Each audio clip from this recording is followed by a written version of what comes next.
The latest PlayStation 5 exclusive is here, and it's Helldivers 2. It's a game that's got a lot of big bugs, it's got crazy combat, it's got some very cool multiplayer, but it also has some stuff that honestly kind of confuses me. But let's talk about that. What's up, gamers? DreamcastGuy here, and this is my review of Helldivers 2 after playing 10 hours of the game itself.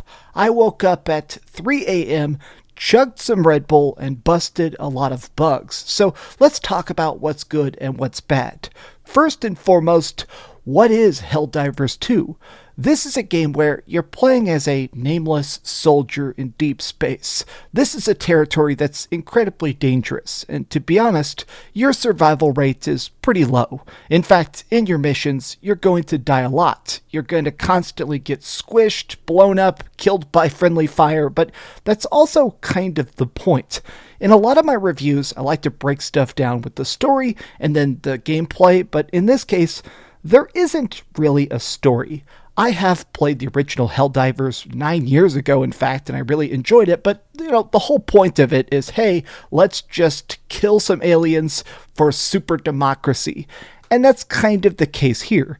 Every time you kill these bugs, apparently it gives you jet fuel so you can fly to even deeper space, but after they mention this in the opening cutscene, it never comes back. The point of this game is just the fun of doing these missions again and again and again.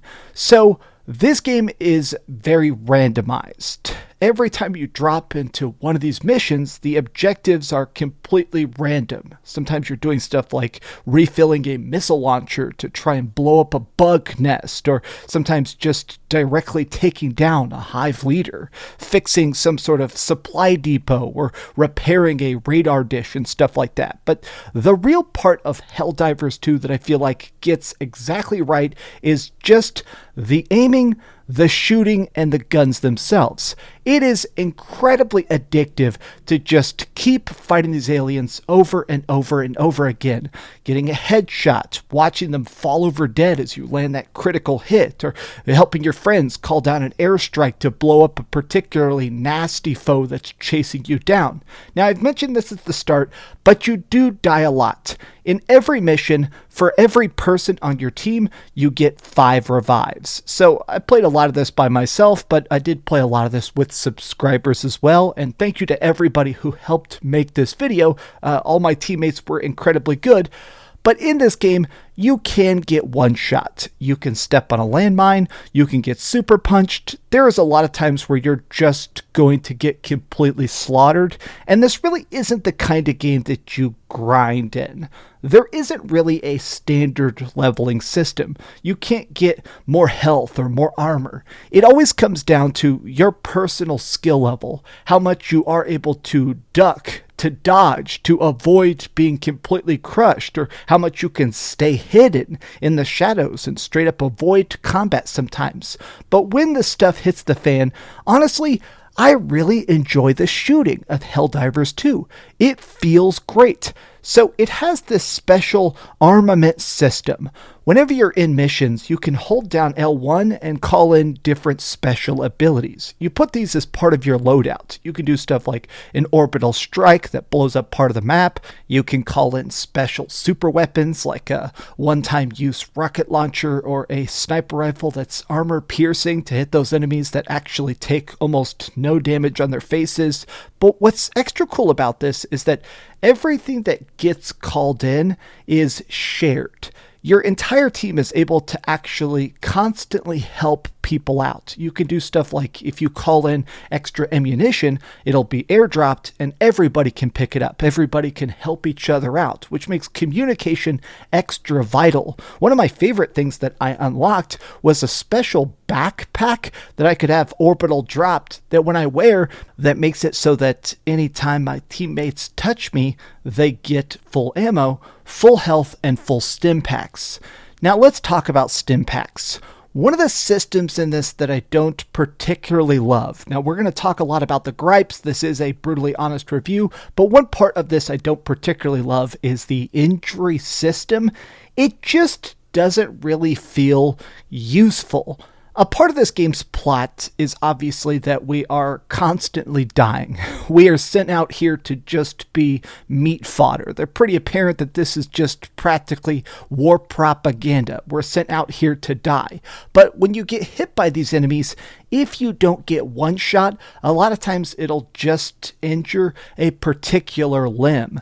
If you get your leg hurt, you can't sprint as fast. There is an exhaustion system, so you can straight up not be able to run away. If they hit your arm, it may break your arm and affect your aim. But as soon as you use a stim pack, it immediately cures your pain and thus removes these detriments. Now, here's my problem with that. This system just doesn't really make sense. Either A, you have a stim pack, which most of the time you do, and so therefore this mechanic is completely useless, or if you don't have a stim pack, that just makes it even more likely that you're going to die. To me, it's just not fun to be trying to defend a point and, I'm calling in some reinforcements, or I'm standing on a hill and the airship is coming to pick me up, and suddenly I break my arm and I can't aim as well. To me, it just isn't a mechanic that feels that relevant and useful. It doesn't increase my immersion, and it definitely doesn't increase my fun.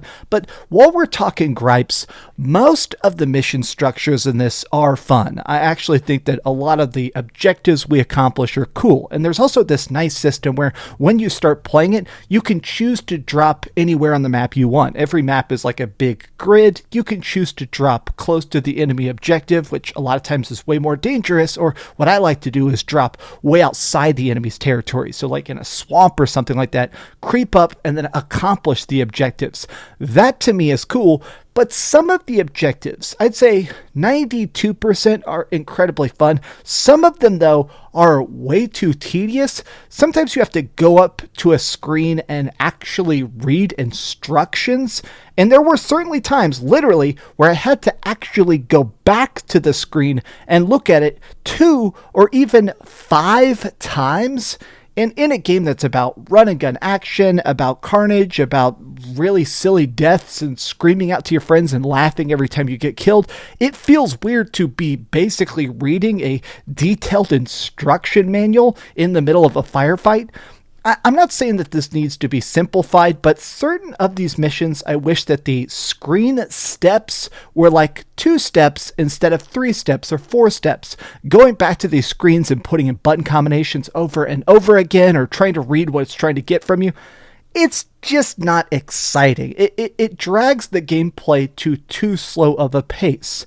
Now, in general, all the combat feels fantastic. Every gun I've used, from sniper rifles, heavy weapons, grenade launchers, or even just throwing straight up grenades to close nest holes, all of it feels great. The combat in this game feels like the perfect evolution of the original game. I played a lot of the original Helldivers, and it was a game that was fun, but obviously it was a top-down twin-stick shooter. The fact that those people managed to take the exact spirit and scale it up to a third-person shooter, to me, is incredibly impressive. This game is fun. But let's talk about how you're going to be unlocking stuff and the weird microtransactions, which are not bad. I'm just going to say right here, I don't think the microtransactions are predatory. They confuse me because of how much they suck, to be honest. So at the very beginning of the game, you have pretty much nothing to your name. You don't have any gear, you don't have any equipment, you don't have any special attacks or orbital drops or even any special weapons. At the very start, it's just you and a rifle. But as you begin to do these missions, you get special unlock tokens. Now, there's 2 separate kinds of them. So when you go on these missions, you can scrounge for special research notes that let you unlock different stuff back on the ship. These are how you get your special orbital strikes. You're essentially upgrading the cargo bay, the launcher, the stuff like that, and it makes it so that your ship is better at deploying auto turrets, or making it so that whenever you do drop bombs from space, they have a shorter cooldown. All this stuff is cool, and I think a lot of these specials, if anything, they're kind of overpowered, but in that way that feels fun.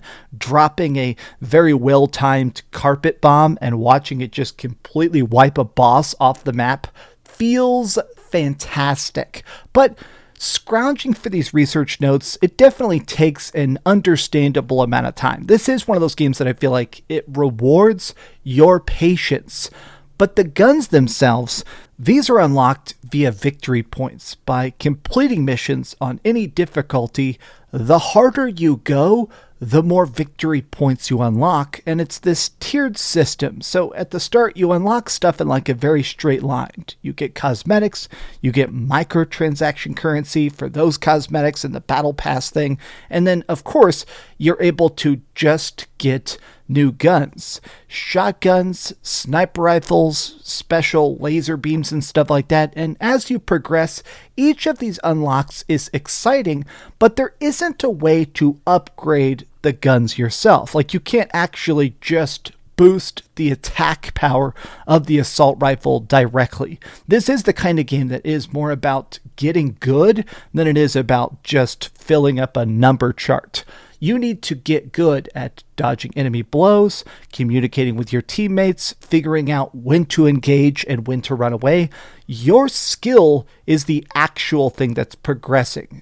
Beyond just the idea of getting new outfits and having a new helmet or a cool logo and stuff like that, what's actually growing in your character is your ability to play them. But I don't really understand the cosmetic microtransactions. And I guess maybe this is a good thing, but they kind of just suck. During the course of doing these unlocks, getting new guns and unlocking new special abilities and stuff, I did get this microtransaction currency, but when I actually spent it, a lot of it just was dumb.